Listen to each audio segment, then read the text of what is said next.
Grazie soprattutto a voi che con la vostra presenza rendete straordinaria questa serata. E grazie soprattutto ai candidati che hanno lavorato dal Feltrino al Cadore, dalla Gordino alla Valbelluna, in ogni parte di questa provincia per raggiungere un risultato che completa un'opera straordinaria in questa provincia. Con il risultato di domenica e lunedì porteremo via l'ultimo tassello alla sinistra. L'ultimo tassello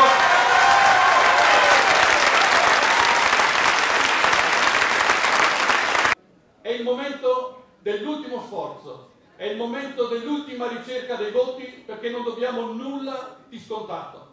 Dobbiamo recuperare gradino per gradino anche gli ultimi elettori, coloro che magari non vorrebbero andare a votare o comunque coloro che potrebbero considerare scontato un risultato.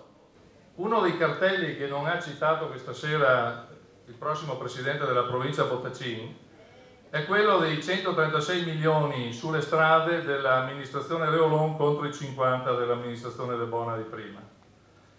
Ricordatevi che questo è un altro imbroglio.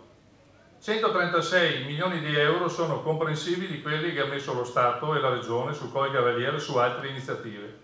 Reolon ha fatto tutto proprio, tutto. E ricordatevi che la libertà non ce la regalerà mai nessuno, ma ce la dovremo conquistare!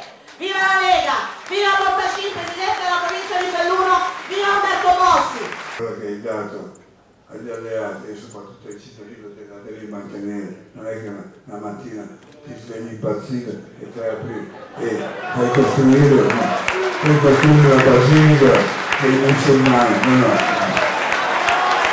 Diciamo che questo non avviene di solito tra di noi. Voi sapete che lunedì definitivamente manderemo a casa, come diceva Umberto Bossi, il massimo rappresentante del partito degli immigrati. Finalmente se ne va a casa e manderemo lui ad amministrare Giampaolo Bottacini.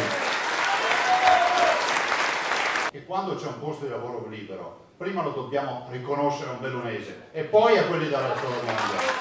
Bisogna tornare a votare, l'occasione, io sento la gente mi dice ah sei contento, avete fatto un buon risultato, sì, ma quel risultato potrebbe venire inficiato se non si va a votare. Se non si va a votare è importante dire alla gente che torni a votare, basta poi che riconfermi quello che ha fatto al primo turno e noi abbiamo la vittoria in tasca. Grazie a tutti.